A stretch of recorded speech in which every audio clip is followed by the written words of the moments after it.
কৃষ্ণ বন্ধুরা। তো আজকে হচ্ছে দীপাবলি, আর এখন দুপুরের টাইম, এখন সোনা ঘুমাচ্ছে। তো তাই জন্য একটু ভাবছি এখন দীপাবলির আলপনাগুলো একটু করে নেব। তো আর দেখুন, আজকের দিনে এতদিন বৃষ্টি হয়নি, আর আজকের দিন ভালো দিনে বৃষ্টি হতেই হবে। তো এখন কেমন বৃষ্টি পড়ছে আপনাদেরকে বাইরেটা দেখাচ্ছি। এই দেখুন মেঘ, আকাশের অবস্থা দেখুন, মেঘ করে কেমন বৃষ্টি এসে গেছে দীপাবলির দিনে, এই বৃষ্টি। তো আমি এখন বসে পড়েছি আলপনা দেবো বলে। আমার কাছে তুলি খুঁজে পাচ্ছিলাম না, কোথায় আছে দেখতে হবে, ওই জন্য বেশি আর টাইম লাগাইনি খোঁজার জন্যে। আমি এখানে একটা তারের মাথায় কাপড় জড়িয়ে নিয়েছি, নিয়ে ওটা দিয়েই তুলির মতো করে আমি ডিজাইনটা করব। আর যেহেতু এখানে টাইলস আমাদের, তো তাই জন্যে লাল রঙটা দিয়ে আলপনাটা করলেই বেশি ভালো ফুটবে। তো সেই জন্যে এই লাল রঙটা দিয়ে করলাম, সাদাটা দিয়ে ভালো ফুটবে না। আর এখানে এই দেখুন, প্রথমেই আমার এই দিকের যে গেট আছে বাথরুমের এদিকে, সেই গেটটার কাছে করে নিয়েছি। নিয়ে আমাদের এখন ঘরের যে গেটটা আছে সেই গেটের সামনেটাই করে নিচ্ছি। তো ডিজাইনগুলো এই যে এখন আমি ওই কাপড়ের মাথায় দিয়ে যখন ওটা করছিলাম, তার দিয়ে ততটা ভালো হচ্ছিল না। তো সেই জন্যে ভাবলাম এইখানে যে তুলোগুলো পাওয়া যায় স্টিকের মধ্যে লাগানো, সেটা দিয়ে করি। তো যেটা আমরা কানের জন্য ইউজ করি, তো সেইটা দিয়েই আমি এখানের এই ডিজাইনগুলো করলাম। তো সবই নিজের হাতেই করেছি। এই ডিজাইনটা ভগবানের মন্দিরের সামনেই আমাদের করেছি। তো তারপরে এটা হচ্ছে বিন্দে দেবী, অর্থাৎ বাইরে আমাদের যে তুলসী মন্দির আছে সেই তুলসী মন্দিরের সামনে, এবং আমাদের ঘরে ঢোকার একদম গেটের মুখে করেছি। তো ডিজাইনগুলো কেমন হয়েছে অবশ্যই কিন্তু সবাই জানাবেন আলপনাটা দেয়া কেমন হয়েছে। আর এখানে আমি প্রদীপ রেডি করে নিয়েছি। সন্ধে হয়ে গেছে, আলপনা দিতে দিতে বেশ অনেকটা দেরি হয়ে গেছে। আর আজকে আমাদের দীপাবলির ভগবানকে এরকম সাজিয়েছি, অবশ্যই দর্শন করে নিন সবাই। যেহেতু এটা দামোদর মাস চলছে, ভগবানের তো স্পেশাল ডে। তো এখানে প্রদীপগুলো সব একসাথে সাজিয়ে নিয়েছিলাম, আপনাদের তো দেখালাম। তারপরে এখন এক এক করে সন্ধে হয়ে গেছে, তো দেরি হয়ে যাচ্ছে, ওই জন্য জ্বালিয়ে দিচ্ছি। দিয়ে তারপরে এখানে আমার সোনা আবার এক্সট্রা কাজ করছে, ও এখানে জল নিয়ে সব আলপনার মধ্যে দিয়ে অনেকগুলো আলপনা আপনারা দেখতে পাবেন যে ঘেটে গেছে। তো পরে আপনাদেরকে দেখাচ্ছি। আর এখানে আমি এক এক করে আগে ভগবানের সামনে প্রদীপ দিয়ে দিচ্ছি। তো প্রদীপগুলো সাজাচ্ছি ভগবান মন্দিরের সামনে, দামোদরের সামনে। আর এখানে আমাদের সোনা প্রথমেই জল দিয়ে তারপরে এখানে প্রণাম করে নিল, ওকে বলতে হলো না, ও নিজেই প্রণাম করে নিয়ে এখন এবারে আরও যে পরপর প্রদীপগুলো আছে সব এই ডিজাইনের ওপরে আমি প্রথমে সাজিয়ে নিয়েছি, নিয়ে তারপরে এখন চলে যাচ্ছি বাইরের ব্যালকনির দিকে। তো ব্যালকনির দিকে এই দিকটাতে আমরা প্রদীপ জ্বালিয়ে দেব ওপরে। আর সামনে আমাদের যে দিকটা বিন্দে দেবী আছে, ওই দিকটার ব্যালকনিটা কিন্তু একদমই প্রদীপ জ্বলতে চাইছে না।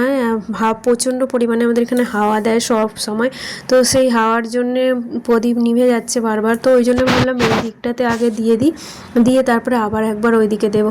তো সেই জন্যে এই দিকে আমি রাস্তার দিকের ব্যালকনিতে আগে প্রদীপ জ্বালিয়ে দিচ্ছি সবগুলো, দিয়ে তারপরে আবার ওদিকে বাইরের দিকে দেবো, কারণ ওদিকটা প্রচণ্ড পরিমাণে হাওয়া দিচ্ছে। সব ঘরের মধ্যে সব জায়গায় দেয়া হয়ে গেছে।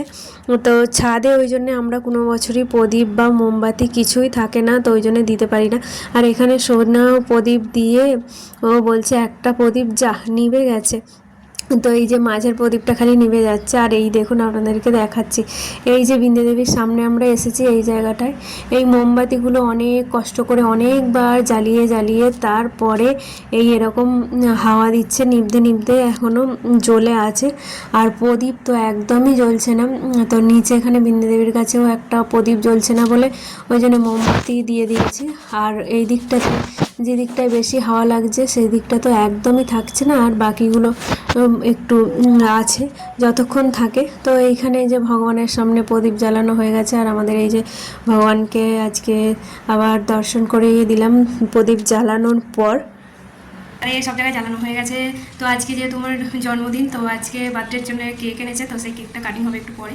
তো আপনাদের সাথে ওই দেখুন এখানে সব আমার ছেলে ঘেঁটে দিয়েছে।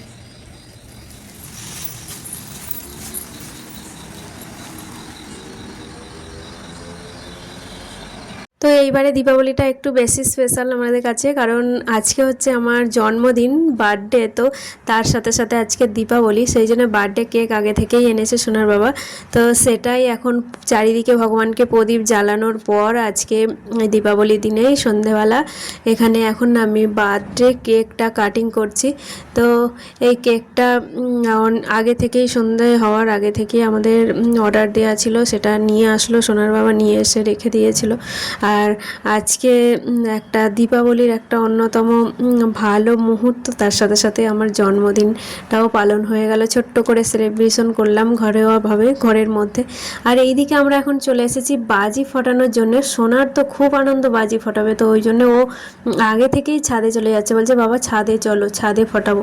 আর এইখানে একটু এখানে ফুল ঝুরঝুরি ছিল, তারপরে এদিকে দড়িবাজি ছিল, তো সেইগুলো সোনাকে নিয়ে একটুখানি ফটিয়ে দিচ্ছি আলোর মধ্যে। তারপরে এবারে আবার ছাদে যাব, গিয়ে তারপরে ওখানে বাজি আছে, বাজিগুলো ফাটানো হবে। আর এখানে বাজি ফাটালে নিচের ফ্লোরটা নোংরা হয়ে যাচ্ছে, তো দাগ হয়ে যাচ্ছে, উঠবে না। তো সেই জন্যেই আমরা এবারে ছাদে যাব। আর এখানে ফুল ঝুরঝুরি সোনাকে ঘুরিয়ে ঘুরিয়ে এখানে সোনার বাবা হাত ধরে দেখিয়ে দিচ্ছে। এই যে বাজি, আমার কাছে চলে এসো, যখন বাজি ফুটবে আমার কাছে চলে আসবে। হ্যাঁ, আমার কাছে চলে এসো, যখন বাজি ফুটবে তখন দেখবে কি সুন্দর হাসি লাগবে।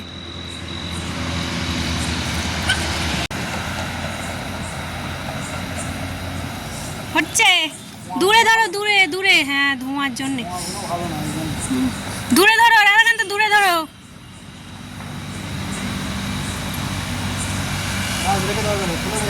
ফেলে দাও, ফেলে দাও।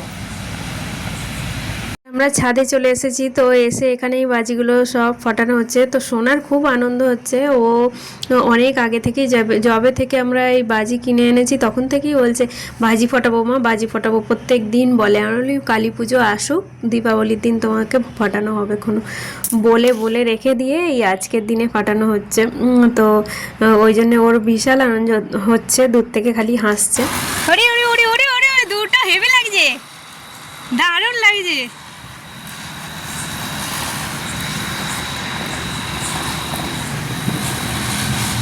চারিদিকে দুটো কাপড় দেখে